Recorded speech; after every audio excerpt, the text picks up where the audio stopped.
Hola, ¿qué tal? ¿Cómo están? Buen día. Bueno, hoy el tema que vamos a charlar es sobre las diferentes repeticiones. Isabel, ¿con qué podemos arrancar? Bien,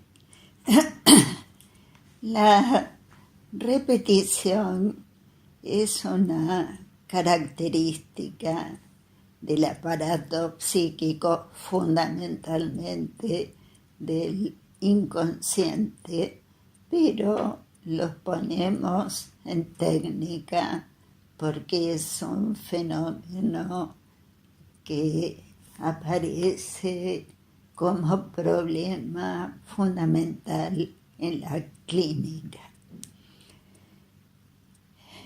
El inconsciente, con sus fijaciones, con el funcionamiento pulsional, siempre repite. Por lo tanto, vamos a diferenciar un poco estas repeticiones. El principio de placer siempre tiende a lograr mi placer ahora, inmediatamente, sin miramiento a ninguna condición o obstrucción. Por lo tanto, su funcionamiento es obtener el objetivo deseado. El modelo extremo de repetición es la alucinación, y por eso en los sueños la realización de deseos que en última instancia, una vez interpretado, es realización de deseos, de un deseo infantil reprimido. El sueño es una alucinación, justamente porque responde a este funcionamiento primario del principio de placer.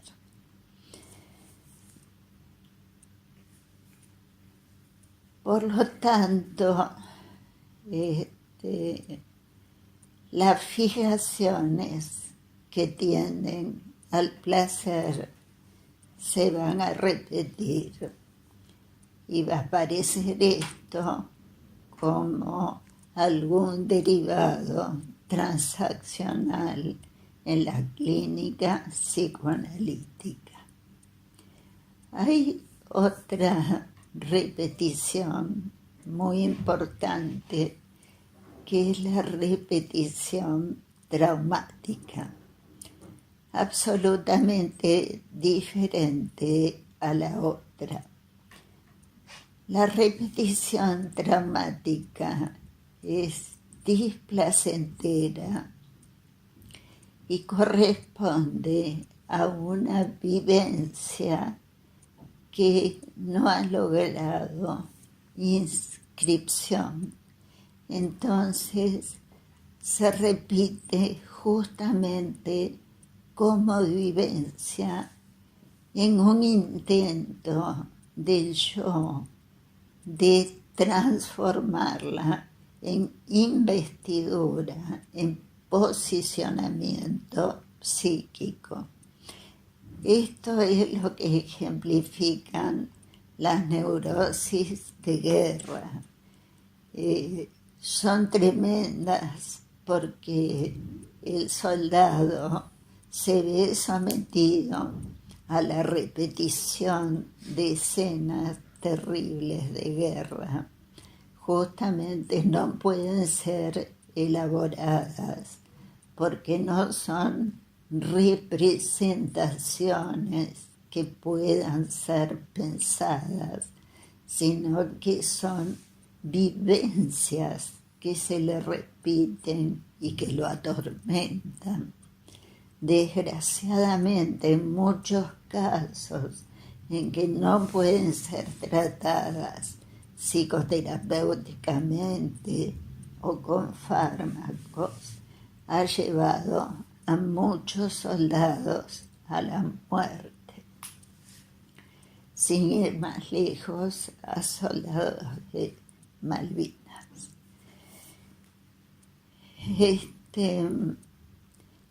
Aunque Freud en el texto, más allá del principio del placer, toma a la repetición traumática como uno de los argumentos de la pulsión de muerte, y realmente lo es, porque fracasa la representación.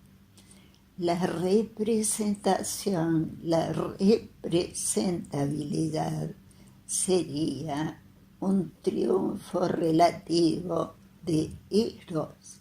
Poder representar es el primer paso para poder pensar, elaborar. Por lo tanto, la repetición traumática es el fracaso del pensamiento, de la representación. Pero creo que Freud no la diferencia mucho de la representación displacentera. Primero voy a decir la relación que establece Freud entre la repetición traumática y la reacción terapéutica negativa, que sí es un hecho clínico de extremada importancia. La reacción terapéutica negativa es un fenómeno que se da en análisis que están bien llevados, no en análisis mal llevados o equivocados. O sea que tienen que estar supervisados y uno tiene que estar seguro de que hay progreso. A pesar de ello, y por efecto de lo traumático, llega un momento en que el paciente empieza a retroceder y deshacer el camino andado en análisis hasta su fracaso. Este retroceso se debe al triunfo del principio de nirvana. El principio de nirvana, lo dijimos en los primeros videos, es anterior al principio de placer. Entonces, no lleva al placer, lleva a la desinscripción. O sea, está plenamente al servicio de la pulsión de muerte. Les voy a recordar la sucesión de los principios según los que más mantienen la constancia energética. Principio de nirvana, principio de placer, displacer y principio de realidad, que es el que corresponde a las instancias secundarias con mayor mantenimiento de la constancia energética. Por lo tanto, la reacción terapéutica negativa responde al principio de nirvana y es un retroceso en la capacidad elaborativa y en el mantenimiento energético del aparato psíquico. Me extraña que algunos analistas hablen de su experiencia con pluralidad de reacciones terapéuticas negativas. Yo en la mía tengo 2 o quizás 3 RTN, reacción terapéutica negativa. Considero que es un fenómeno excepcional. Uno de ellos fue un paciente que evolucionó de manera aparentemente favorable, pero con una fijación materna muy intensa que trasladó a su esposa. Lo elaboramos aparentemente, pero cuando juntó suficiente dinero, según él, para lograr el divorcio de su esposa insatisfactoria, en vez de hacer ese divorcio, entregó ese dinero a su esposa y en análisis empezó a repetir sesiones del principio de análisis como si estuviéramos viendo o descubriendo cosas que habíamos visto al comienzo. O sea, hizo una regresión como si no hubiéramos visto miles de cosas. Se lo señalé, no hubo caso, no lo veía.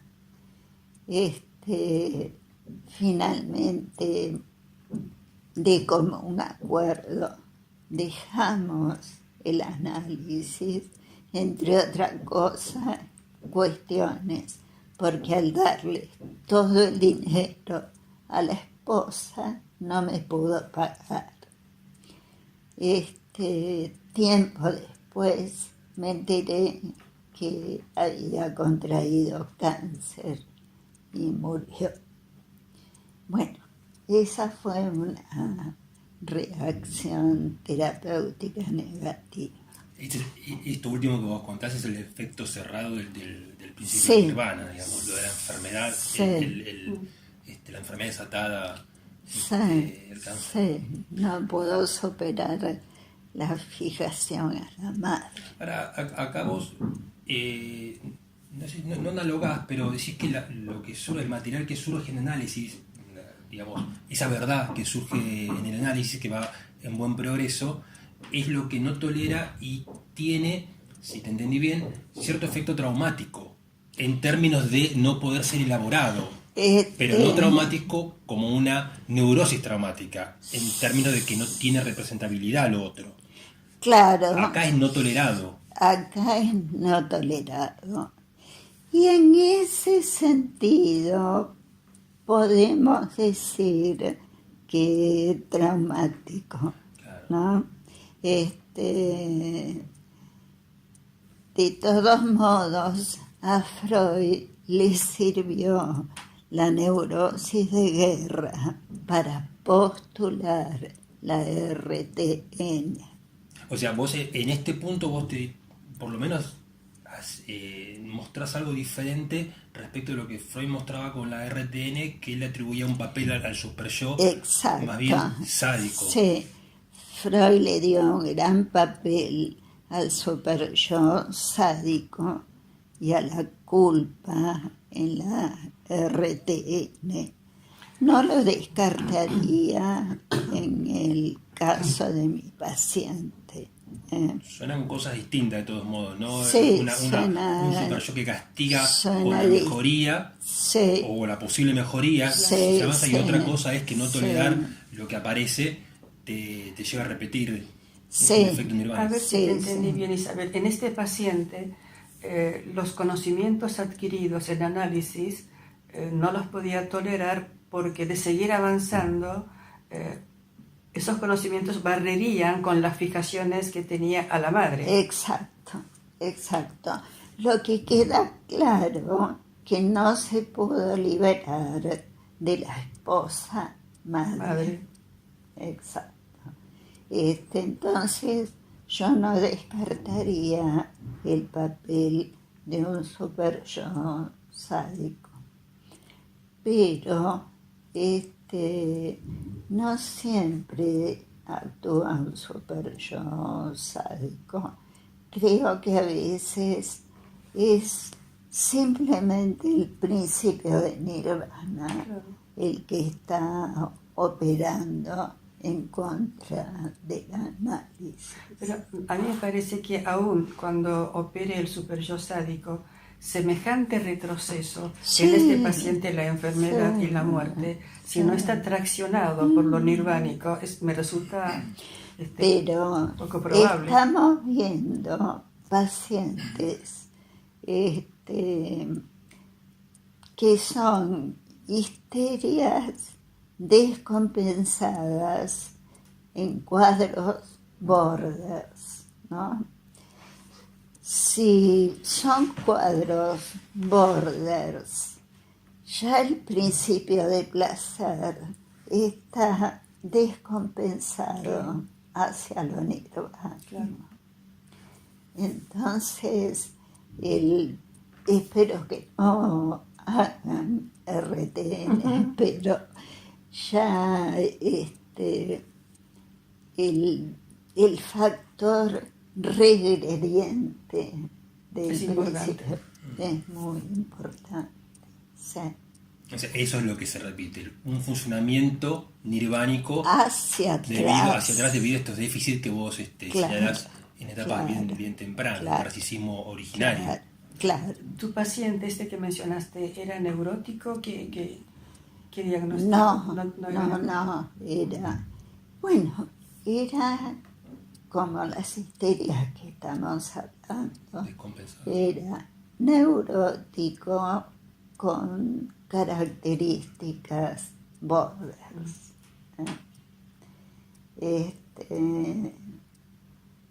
Del mismo modo, otra paciente a la que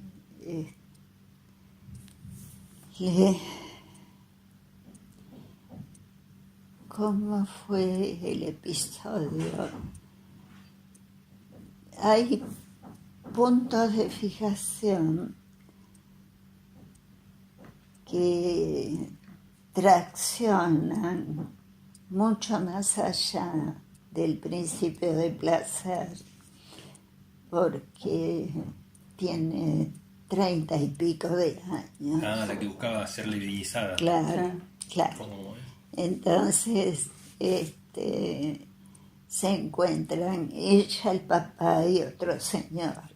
Y el señor la alaba porque es bonita. Y me dice, y mi papá no dijo nada. Yo le digo, ¿qué esperabas que diga tu papá? Que apoye al Señor, que me diga algo. Pero, ¿qué va a decir tu papá si vos tenés más de 30 años? Bueno, ¿y qué tiene que ver? ¿Acaso los papás no tienen que libidinizar a los hijos? Yo le digo, pero cuando son chicos, vos ya tenés más de 30 años. O sea, no es papel de los papás, eso ya lo digo al público, libidinizar a un pibe de más de 30 años. O sea que está ya más allá del principio del placer. Está esperando como un bebé que el papá la libidinice. Entonces son fijaciones mucho más antiguas, son fijaciones de un bebé. Bien, o sea que yo le doy mucha importancia al principio de Nirvana en las regresiones, sobre todo ahora que tratamos pacientes borders, que no es una patología que haya descubierto Freud, ¿no? Que son muy difíciles. Y finalmente hay fijaciones al displacer, aunque parezca mentira, porque hay fijaciones al displacer en la esperanza de encontrar un consuelo a ese displacer. Hay un funcionamiento como diverso respecto de lo que es la búsqueda compulsiva del placer, en el sentido de que fijaciones, experiencias o vivencias placenteras te llevan a querer huir del displacer. Acá en este caso que vos mencionás con la fijación al displacer, lo que implica es de algún modo alcanzar el placer esperado con esta expectativa que vos señalás. Sí.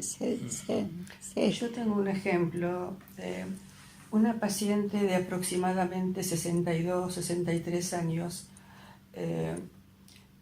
Fue una nena golpeada por su mamá y percibía de su mamá el odio, la envidia, y sabía que no la hacía feliz su propia felicidad. Entonces, ya hace muchos años tiene un temor por su salud física. Tuvo 2 veces cáncer de mama y cualquier cosa que le pasa al cuerpo, cualquier indicio, cualquier señal, para ella siempre es algo malo, como dice, que le va a pasar. Generalmente son fantasías de enfermedades muy límites, graves. Uh-huh. Entonces, yo he descubierto que es una manera, el cuerpo es un segundo escenario, en este caso, donde transcurre el dolor y el sufrimiento. Entonces, siempre he unido este cuerpo sufriente, capaz de enfermarse de enfermedades graves, con las palizas que le daba la madre. Ajá. Hemos trabajado mucho eso y varias veces ella ha tenido fallidos al referirse a su cáncer de mama y lo nombraba cáncer de mamá varias veces. Entonces a mí me pareció siempre que era una repetición de fijaciones al displacer.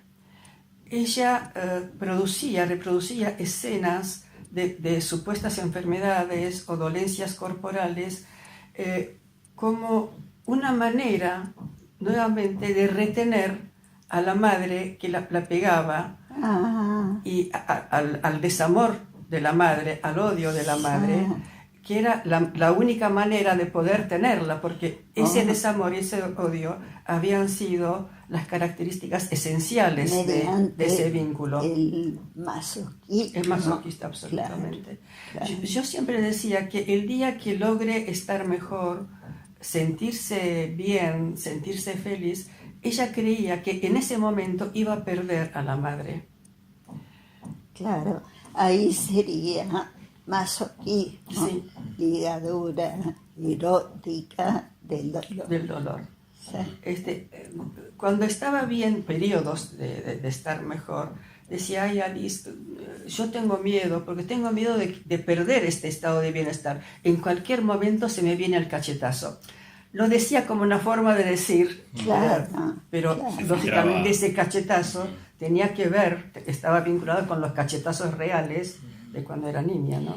Claro, tenemos otro ejemplo de paciente que sufre esperando que venga el papá. A salvar del sufrimiento. Sí. Y otras repeticiones son las transferencias, importantísimas de ser detectadas en sesión.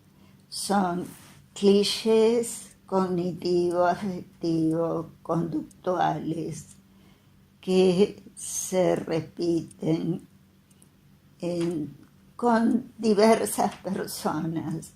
Es muy importante detectar que no solo se repiten en sesión, sino ciertos clichés afectivos, conductivos, ¿qué más dije? Afectivos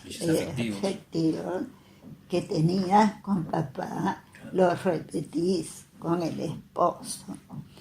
Pero lo interesante también es que se repiten con el analista. Esas transferencias pueden ser positivas, es decir, cariñosas, o negativas, hostiles. También eróticas. Las transferencias eróticas con el analista son hostiles, es decir, son resistencias. Finalmente, lo que llamamos transferencia que ayuda al análisis es la transferencia positiva sublimada. Es decir, está bien que el paciente sienta un afecto, como dice el nombre de la transferencia, sublimado hacia su analista, así como nosotros también sentimos una contratransferencia afectiva de ganas de ayudarlo, sublimada. Es esa situación de conexión de inconsciente a inconsciente o conexión empática que es necesaria para que haya un buen análisis. Y en ese caso puedo decir que la repetición es justamente su neurosis traída al análisis.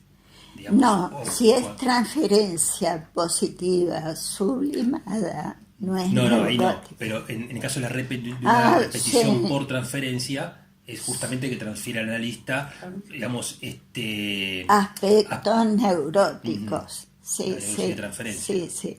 En los libros de técnica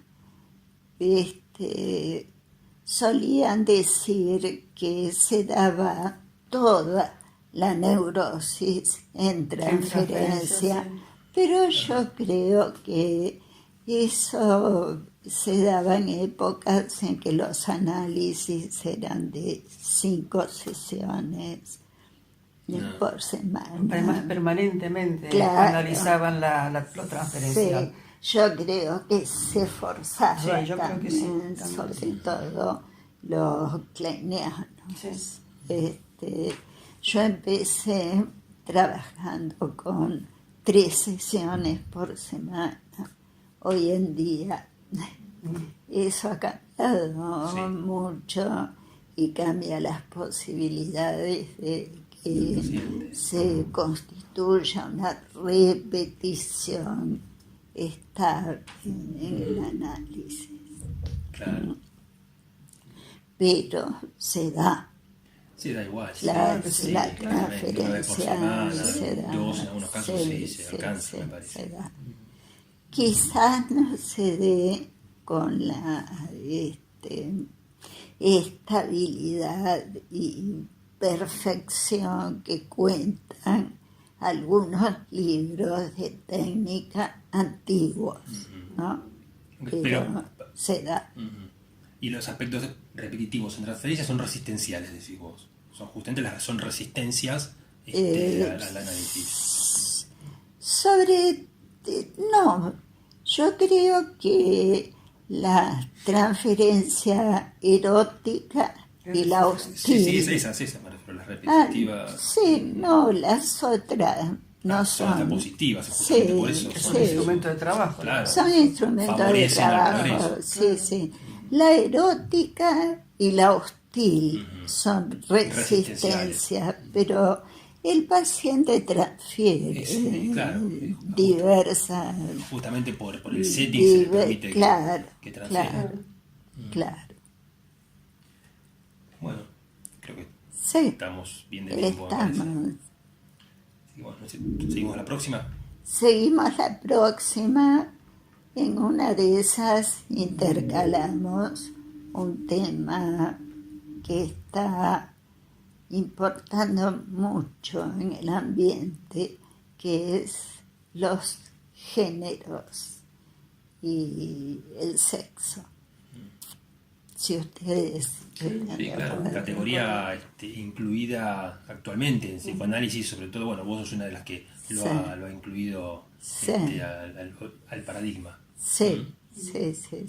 Y que está trayendo discusiones en la educación de los chicos, que es lo más importante. Muy bien. Bueno, hasta la próxima. Chao. Hasta la próxima.